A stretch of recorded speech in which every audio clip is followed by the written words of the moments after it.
Well, it's been a surprising day. Colorado has a pretty consistent thing, inconsistent weather, which everybody says is true for where they live. But Colorado is actually pretty consistent. Consistent. It's typically sunny and typically windy. Today is windy, super windy, so windy, in fact, for the first time in 11 years, lost power. So we have no power, which means I can't work. And since I can't work, might as well have some fun, make a video. I've been thinking about I think about prices and values and things, and people go crazy for the 6105, 8110, 8119, the Apocalypse Now watch. Everybody goes nuts for these. They go ape. And they go nuts for the predecessor model,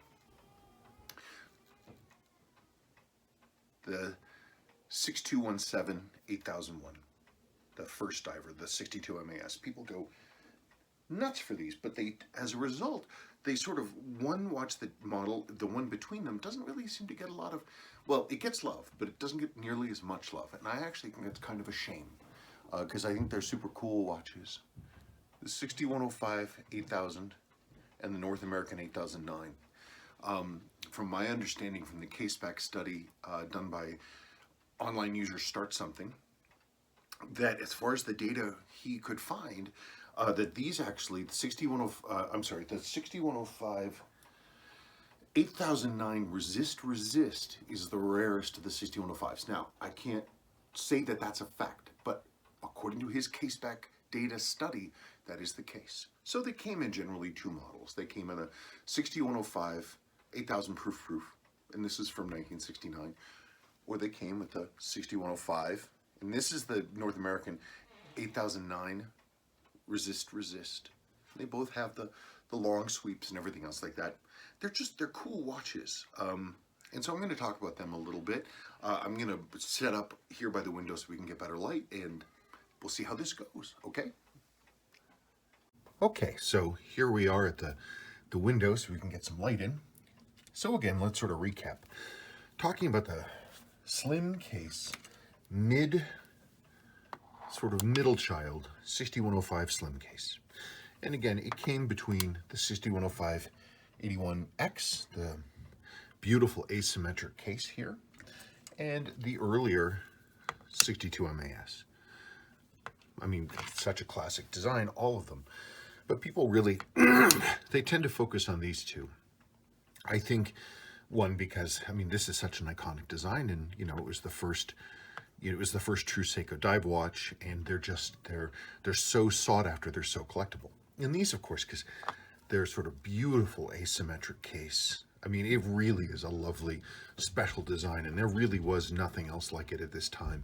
And it's immediately just grabs you, I think. I think this is just a beautiful, beautiful design, and as such, with this lovely asymmetry and ergonomic setup, it sort of overshadows the 6105 8000, which is unfortunate because I think this is also an elegant, elegant design. Oops, I got a smudge on the glass. Okay, so this is that a smudge or a scratch? No, there it is.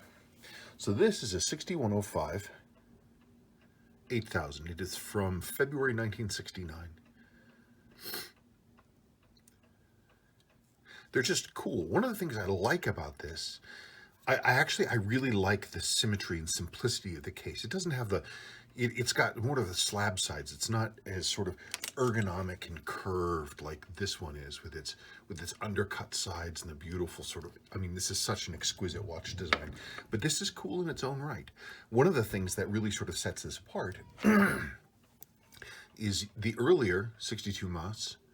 I mean, you just have the crown sitting here. There are no crown guards. And so Seiko could have just, used that case design and slapped on some crown guards, kind of like the Rolex did, just sort of add these sort of crown guards. But instead, they redesigned the case and they integrated in basically crown guards here, sort of as a sly side effect of the symmetrical case design, which is, that's a really, really kind of a cool and subtle thing. So much so that I don't think many people even consider that these have crown guards, but in fact they do because of this. So the main difference, though, Seiko found this still was not sufficient to prevent water from getting in, because the crown could still rotate underwater. So what they did is they, of course, they extended the case to become a larger set of crown guards, basically, and they also made the crown locking, which was definitely an improvement.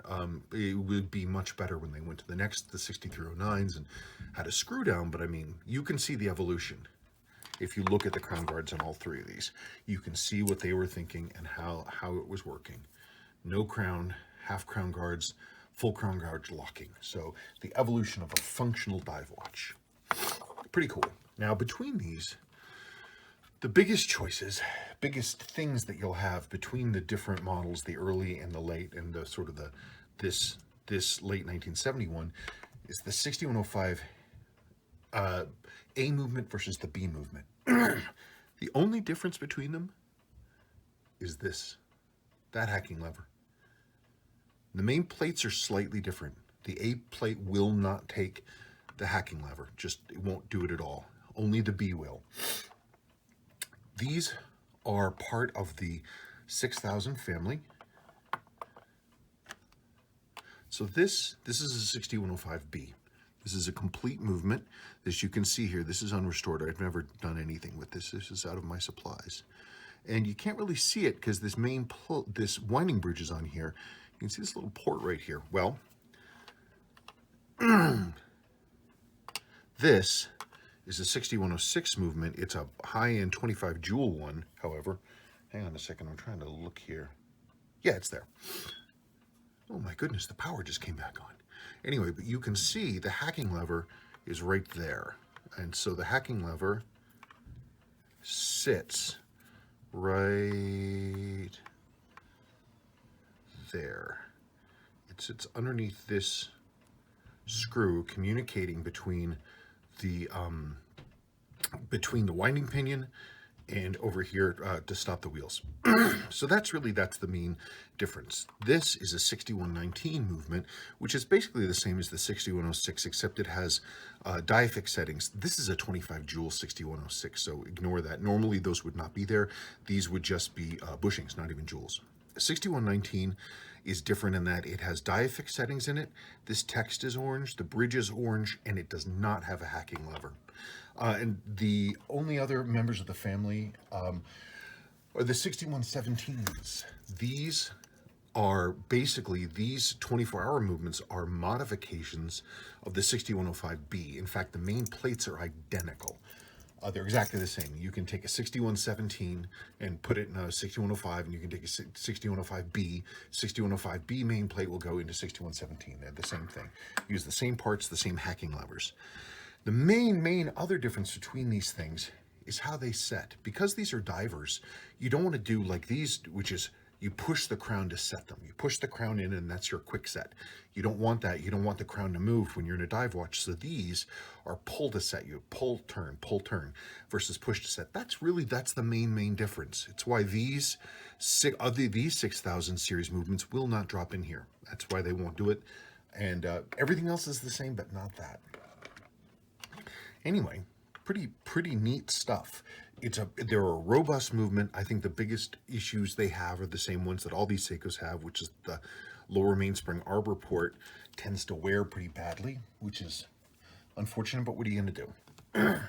So I guess the last thing is we can talk about variations. They started being made in spring 1968. Or usually I see them in like April 68. A lot of them from April 68, then a few in May 68, and then a bunch in June 68. Not much through that summer, and then you start seeing them pop up through the fall. And into like 1969 and stuff. And this is a very typical setup for how they look. This is on an aftermarket, version of the original Seiko strap called the Willard chocolate bar. And that's what this is. This is made by a few people. I know Uncle Seiko is going to be making one of these. He doesn't currently have one. This one is from William Jean in Canada. And speaking of William Jean, he just sent me this. He's now producing these in orange. So this is a brand new product from him. So people said, well, what the hell's up with that? But there's an auction on Yahoo Japan of a 6159 7001 original with the box and everything else, and it has an orange strap. I'm not sure if it's an orange waffle or an orange Willard, but it's basically original Seiko from that time. So this is a viable option. I'm not an orange strap guy myself, but somebody might dig it. Anyway, so because of truth in advertising laws in the United States, this proof-marked edition coming over the United States in the 8009 had to be resist marked. You can't really see through this dial, but this is resist. Resist. This is November 1970. This is completely original and unrestored. Beautiful original white loom, long early type sweep, which some people get confused about. These 6105 8000s only ever had the long sweep, and then the early 6105 8110s also had the long sweep, but then they swiftly went to the short sweep, which you can see here. So they're a slightly different length, but that's the thing. Nobody in the world makes reproductions of that long sweep. No one. So if you see one of these and it's got a short sweep, well, maybe it's been redone. But this is original. So like I said, unrestored. This is that's a pretty bitchin' watch. I got this from the son of the original owner. And it's completely unrestored. His dad wore it for a long time on a strap. You can see the wear here on this back. But that's pretty cool. 6105, 8009, resist. I just think they're a cool watch. And I don't think they get enough, cred. I think that also too, with the current fashions in watch sizes, which is dropping, it's heading down from this ridiculous like 46, 47 millimeter size. It's now hovering back into a sane size range, which is like 42 to 40, which is the range that I really like. But so, and a lot of the new like diver models that are throwbacks are coming out. We're getting like 37 to 39 millimeters. So bigger watches are dropping out of fashion, which I'm hoping means that these will come back more into fashion and people will rediscover them. I just think that on the wrist I just think that they have wonderful simplicity and presence. I think they're really cool. I'll do a wrist check here for you real quick. Let's see. Again, it's not set to the right time, but isn't that a neat watch? Isn't that pretty? I just think it's really elegant. Real cool throwback watch. Anyway, that's it. Well, thanks for watching, and we'll pull back again, and maybe I'll have a closing segment. Okay. So, as you can see, the lights are back on, so that makes it nice.